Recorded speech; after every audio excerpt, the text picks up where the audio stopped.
Early careers professionals are in a very unique position to use assessments in recruitment.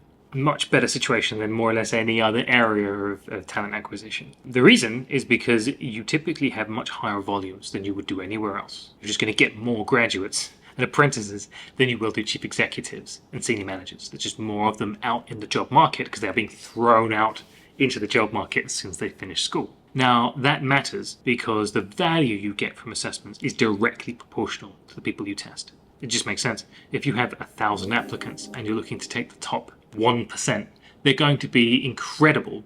The level of capability, competence, whatever you're assessing will just be higher than if you're taking the top 50%. If you're just taking this split down the middle, the average will be substantially higher. The potential will be substantially higher, and you don't get to do that more or less anywhere else. Now, the other benefit of this, of course, is that that approach is actually practical, whereas with any other form of assessment, it isn't.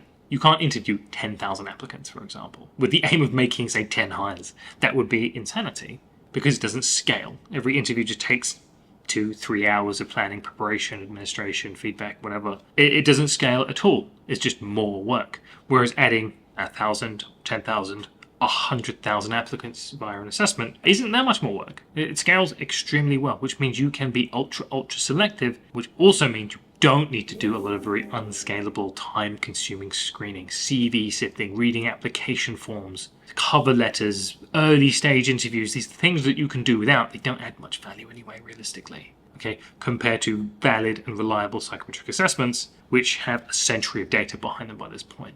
And so rarely do you have this sort of opportunity, rarely is an assessment this useful in this context. It makes sense to lean into it and just make the most of your assessments.